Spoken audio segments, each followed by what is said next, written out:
Bonjour à tous et bienvenue sur Big Boy Perche, toujours pour vous parler de mes techniques et approches favorites au bord de l'eau. Alors aujourd'hui je vais vous parler d'une approche, c'est celle du Big Bait. Alors le Big Bait c'est quoi? C'est tout simplement, si on le traduit, gros appât. Alors ça va être des gros leurres. Et après gros leurres c'est relatif en fait, tout est relatif. Tout dépendra aussi de sa vision propre de la pêche. Chaque pêcheur aura sa vision du Big Bait. Après, le big bait, ça va être quand même des leurres qui vont généralement dépasser les 50 grammes pour une taille de 15 cm au moins. C'est... Mais voilà, chacun aura sa définition quand même du big bait. C'est-à-dire qu'aux États-Unis ou au Japon, ils utilisent maintenant des leurres qui font 40 cm pour 500 grammes. Et en Europe, on va être plus sur quelque chose qui va dépasser les 15 cm pour 30 grammes. Voilà, tout est une question de vision de la pêche. Le big bait, après, il aura plusieurs intérêts, c'est-à-dire qu'on va jouer sur plusieurs phases d'attaque sur les carnassiers, c'est-à-dire qu'on va jouer soit sur les attaques alimentaires, soit sur des attaques d'agressivité, ou soit sur des attaques réflexes.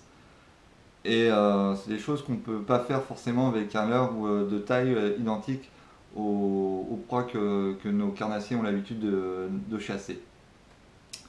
Et c'est ça qui fait tout l'intérêt et tout le charme de cette pêche aussi, c'est quand on pêche au big bait, généralement c'est quand même pour rechercher des carnassiers de taille plus grande que ce qu'on pourrait rechercher avec des petits leurres.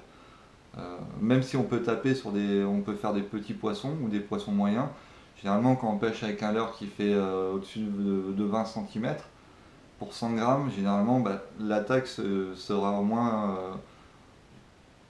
moins faite pour généralement ce sera des poissons un peu plus gros. Même si on n'est pas à l'abri d'un tout petit poisson aussi grand que le leurre. Après, voilà, le big bait, il y aura plusieurs familles aussi. J'entends parler maintenant sur internet, dans les magazines de swim bait, big bait, glide bait. Euh, voilà, le big bait, c'est tout simplement une taille au-dessus de la moyenne de nos leurres. Euh, pour vous donner un exemple de big bait, c'est il y a encore 18 ans de ça en France, un leurre qui faisait 12 cm était considéré comme big bait. Maintenant, on est passé au-dessus. Le big bait, on a son grand frère, voilà, qui fait 20 cm pour 100 grammes à peu près.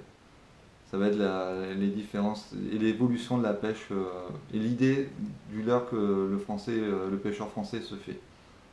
Et voilà, donc avec ce type de leurre, on va pouvoir faire aussi bien du black bass, du brochet que des grosses perches.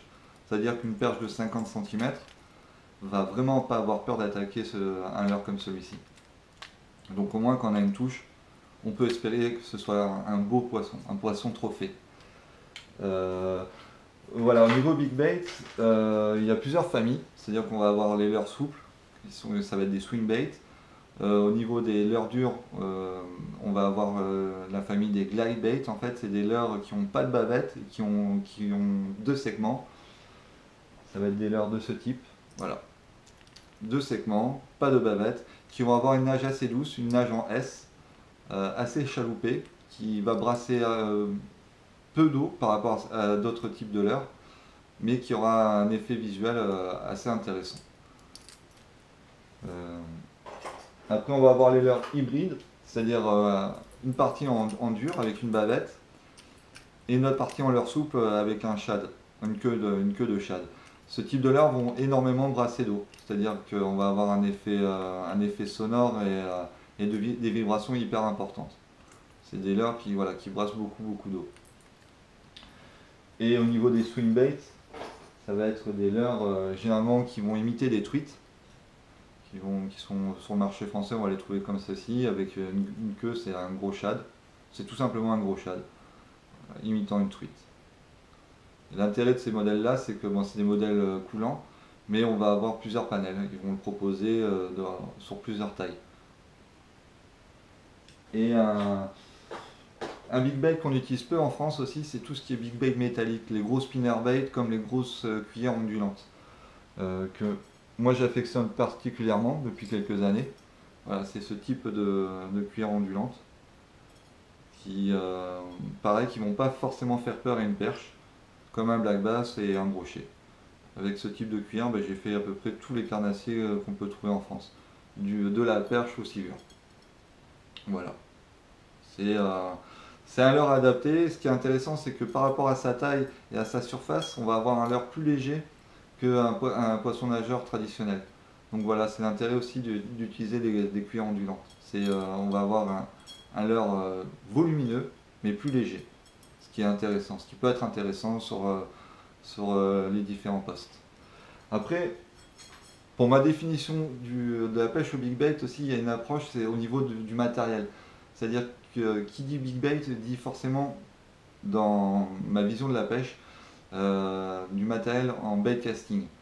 L'intérêt du bait casting, c'est-à-dire on va pouvoir avoir le choix de cannes qui vont être très puissantes, des cannes on peut trouver maintenant sur le marché français très facilement maintenant, des cannes qui ont une puissance au-delà de 200 grammes en casting, ce qui fait que par rapport à une spinning, on ne va pas avoir la canne qui va cintrer par le poids du leurre. Donc on va avoir une facilité de lancer plus agréable. Et au niveau aussi de l'impact du leurre dans l'eau, par rapport à une spinning où on va avoir du mal à gérer la vitesse de l'atterrissage du leurre dans l'eau, avec un casting on va pouvoir poser son leurre doucement, discrètement. Il y aura des avantages, parce que le fait de pouvoir poser discrètement, sur des poissons éduqués ça peut être mieux, ou alors tout simplement aussi c'est intéressant de le faire atterrir bruyamment pour que les ondes sonores, il y a un maximum d'ondes sonores pour attirer les carnassiers. Parce que, comme je le disais au début de la vidéo, le principe de pêcher avec des gros leurres, c'est que on va pouvoir embêter les carnassiers sur leur zone de confort, sur leur territoire en fait. Parce que les carnassiers, les brochets comme les black bass, tous les carnassiers en général vont avoir une zone de confort, un territoire. Et le fait d'avoir un gros leurre qui va passer, pour eux, ça va être un concurrent. Ça va être soit un concurrent alimentaire, soit un concurrent de différentes espèces. Donc on va pouvoir tabler sur des attaques d'agressivité ou des attaques réflexes. Ce qu'on ne pourrait pas faire avec d'autres leurres. Donc c'est l'intérêt du big bait. Et le principe, encore une fois, d'utiliser une canne big bait, une canne en bait casting, c'est qu'on va pouvoir aussi contrôler mieux le combat. Vu que c'est des cannes très puissantes, et que généralement les poissons qui attaquent les big baits, généralement c'est des poissons de grande taille, ça va être plus simple.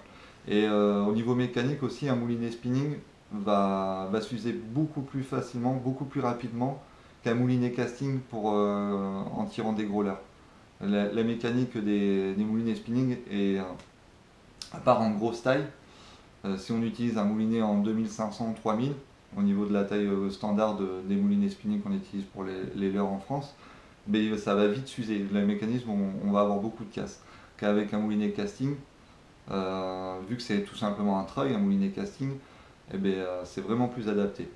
Donc je conseillerais franchement pour ceux qui veulent se mettre ou qui se sont déjà mis au big bait d'utiliser un ensemble bait casting adapté.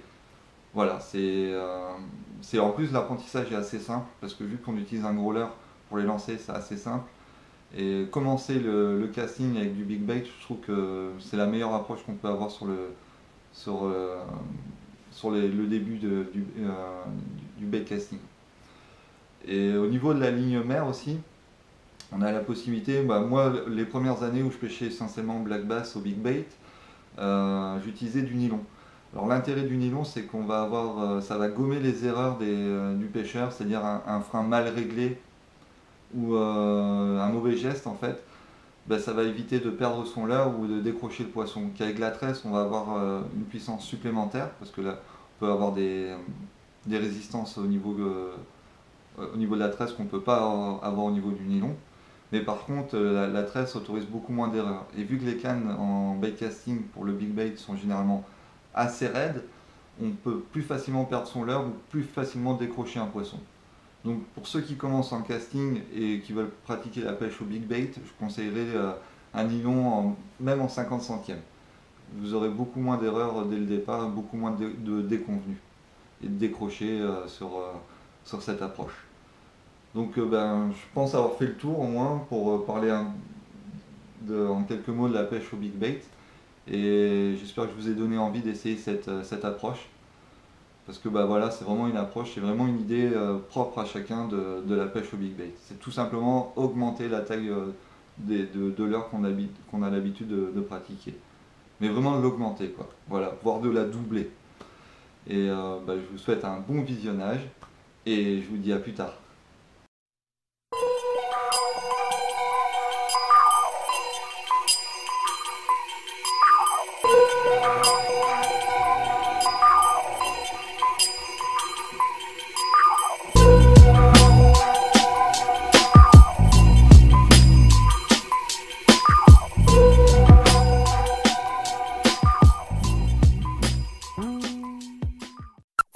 Oh yeah!